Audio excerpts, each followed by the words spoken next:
Hello and welcome to the Forgeborn Finishing School. I'm Kckid and I'll be analyzing Forgeborn battles to help take your game to the next level.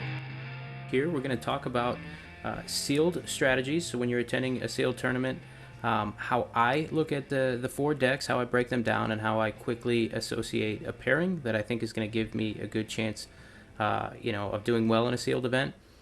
Sealed tournaments are, I would say, my favorite way to play the game. I just think it's really enjoyable, and for the most part, puts everyone on a somewhat of a level playing field, regardless of your collection size, the amount of you've invested into the game, and so sealed just kind of presents that different environment. That being said, I'm going to use the booster that I pulled at the Indy sealed side event for the Ultimate Championships. I was able to go 5-0 with this booster there. Had a couple of great matches along the way, but wanted to go through how I opened this booster, how I went through and figured out, determined the pair I was going to use, and kind of my methodology. So hopefully that's something that you can use in the future to increase your sealed tournament chances, essentially. And I've kind of broken it down into 4 steps.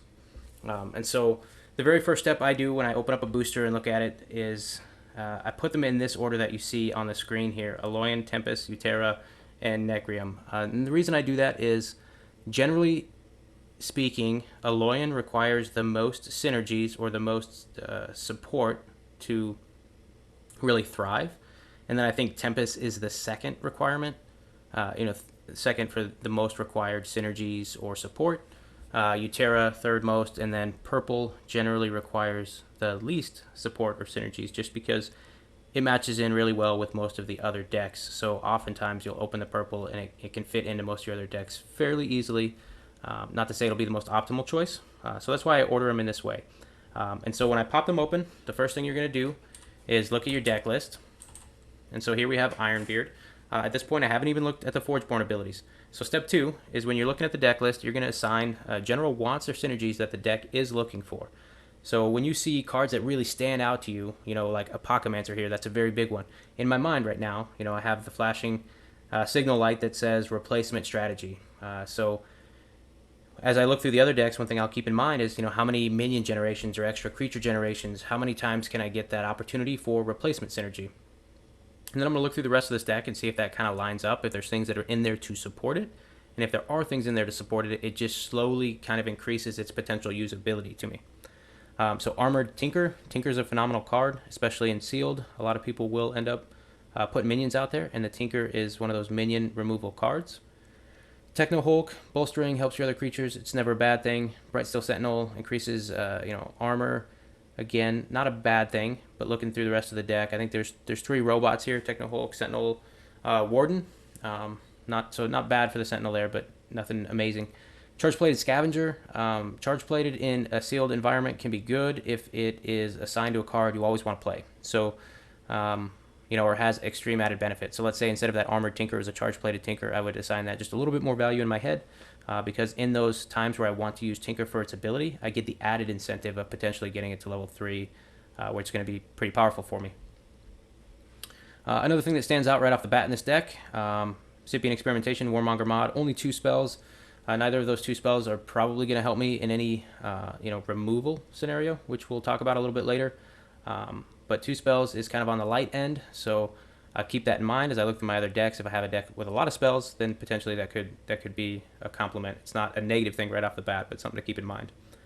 But the Warmonger mod does help with replacement synergy. After the first Warmonger mod, it's just an inherent replacement. So I would say the Apocalypser is one of the cards of this deck that right off the bat just stands out to me. So in my mind, I'm just going to keep that in the forefront, and we're going to move over to our Tempest now. Okay. So looking at Tempest here, 2 spells, that stands out pretty quickly. Firefist Uranti is a mage.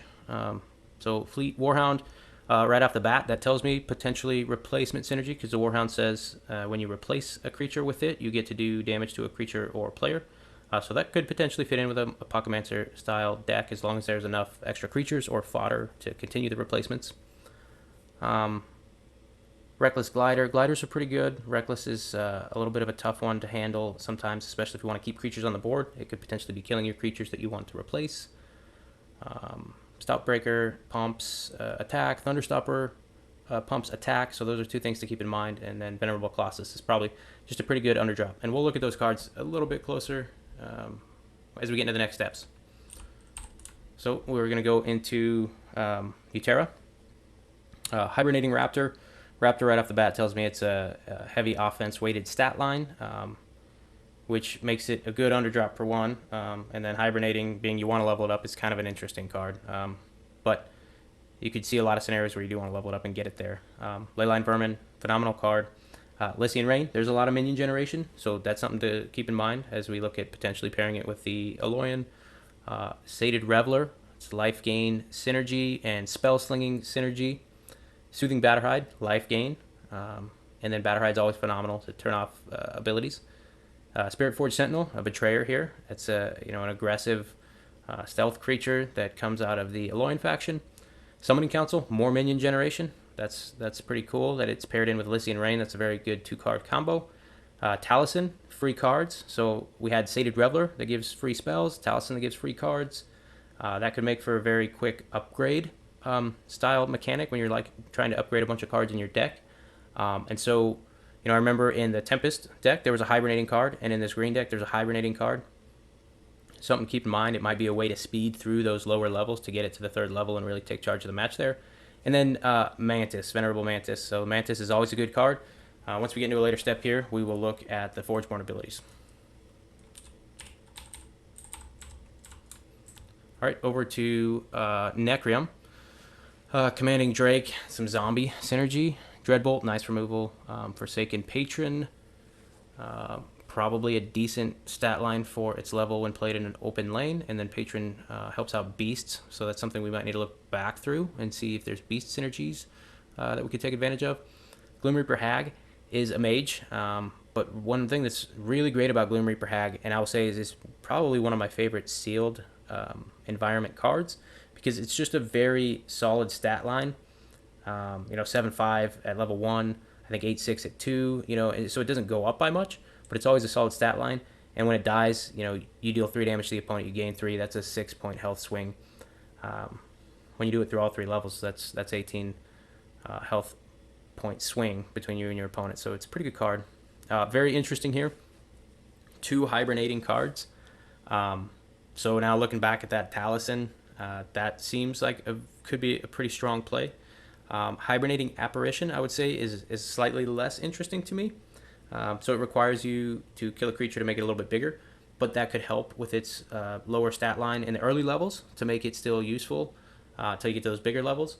The one I really like here is Hibernating Fiend, right? So a Fiend at the lower levels, when it dies at level 1, you get to give another creature +2/+2 at level 2, +4/+4. So there's added benefit to even playing that creature. So in a scenario where you could drop the Fiend to block and even trade with a creature, which would be awesome, and then it dies and buffs your creature, and you've progressed it closer to the next level of that level 3 Hibernating Fiend, where it would come out as a very strong creature. Then we've got 3 spells here. Infernal Ritual, Nom Nom, Vyrix Embrace. So 2 of those are pretty decent removal spells, Nom Nom and Vyrix Embrace. And Vyrix Embrace gives you a little bit of life gain. So thinking back to the Utera half, there was the Sated Reveler, which wants to see that life gain, so that could help a little bit there to try to proc that. Just 4 solid spells in this deck, really. Dreadbolt, Infernal Ritual. Infernal Ritual at level 1, isn't anything too crazy. You get a sacrifice creature, get 2 zombie minions.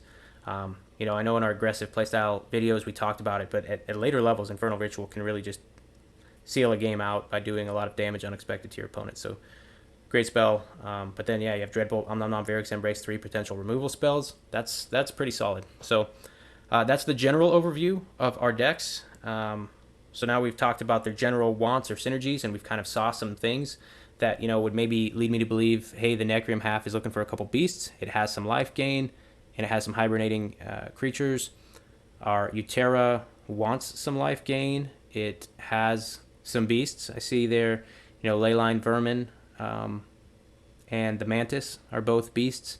So that's a potential synergistic pairing right there. The Aloyan wants some extra creatures to replace.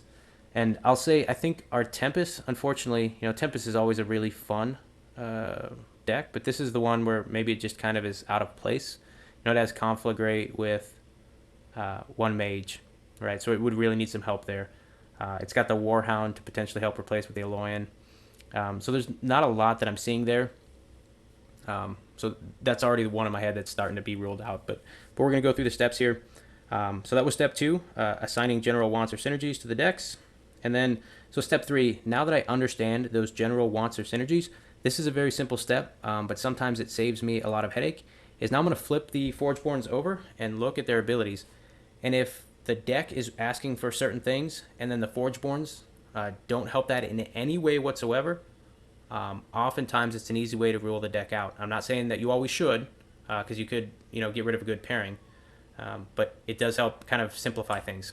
So we're going to look at Army Commander level 1 here, which isn't normally a very great Forgeborn ability, I would say, at Cycle 2. But, however, in a deck that's got 2 hibernating cards, that could, if you missed one and you want to try to get it back on track, that's a way to do that.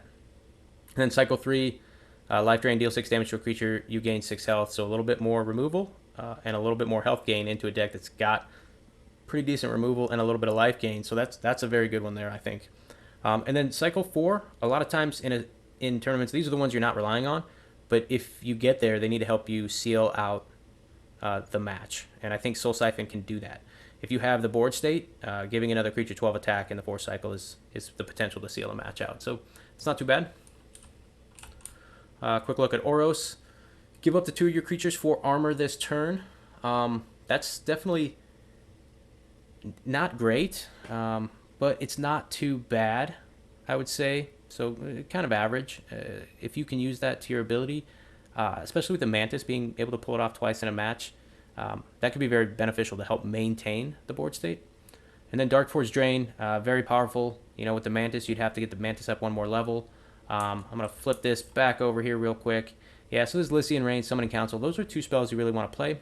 You got Reveler, who's going to help you churn out more spells, so I would say that Dark Force Drain is very supported in this deck, especially if you pair it into a half deck with more spells. Growth Aura, give your creatures +7 health, you gain 7 health. This deck had the Sated Reveler that wanted a health. If you have the board state, that's a powerful one. I would say it's not a game ender. So in Cycle 4, we're probably not going to rely on that. If you already have the board state that the +7 health is going to proc 3 to 5 times, you're probably already in a pretty good spot. All right, so we have Thunder here, Gathering Storm at level 2, and then Ice Armor. You and one of your creatures get 10 armor this turn, and Stimbolt. So those are all great abilities, all ones I really like.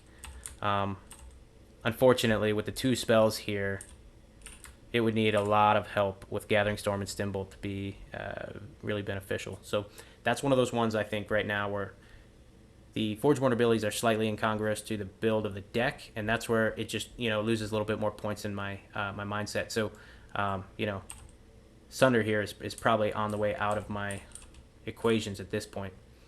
Ironbeard, shields up, you and your creatures get 4 armor this turn, slightly better than Barkskin on Oros.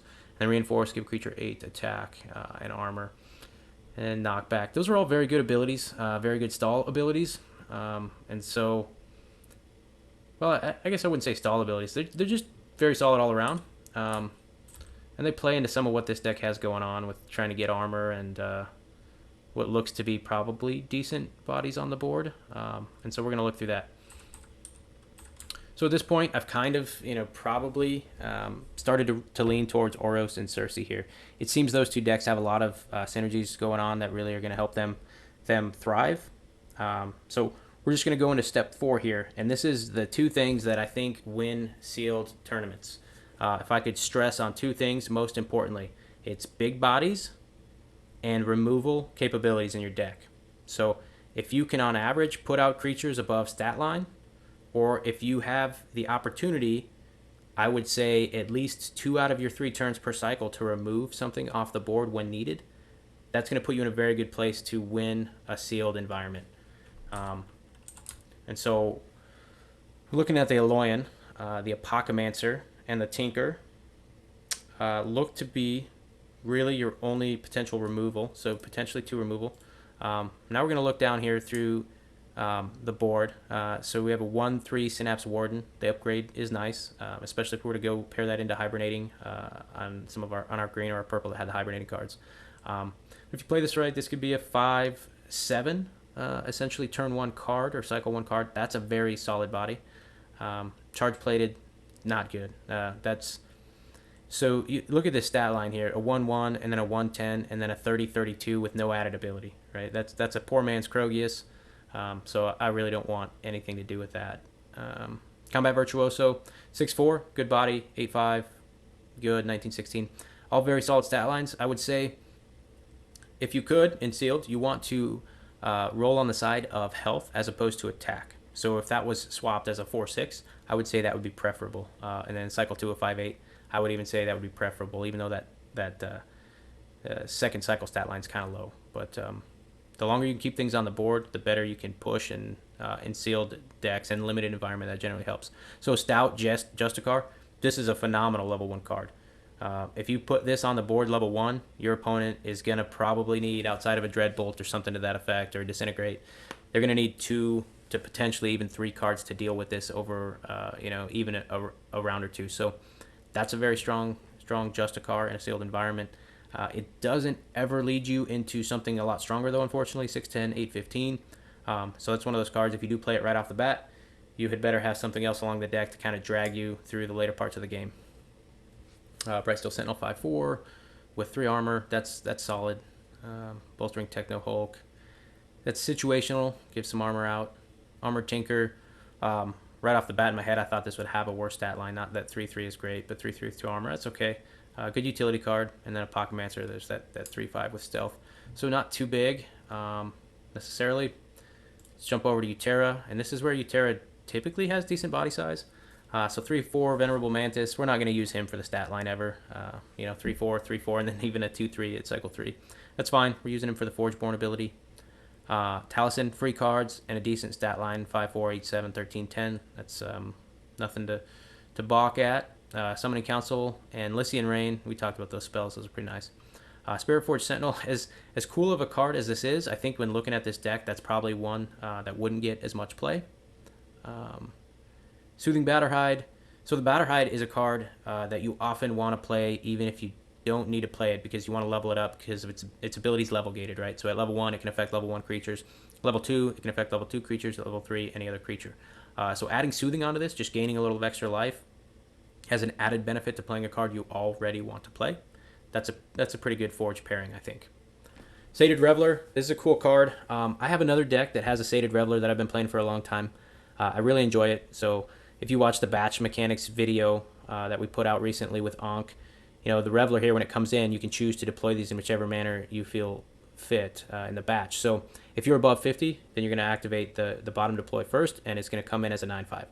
If you're not above 50, then your enemy player is going to play a spell, and you're going to play a spell. And if that spell gets you above 50, then when you trigger the next one, it checks, and you're above 50, and you get a 9/5. So nice way to level up cards, play spells, and potentially helps trigger its own ability. Leyline Vermin, a decent stat line, especially level 1. 4/7 at level 1 is really good.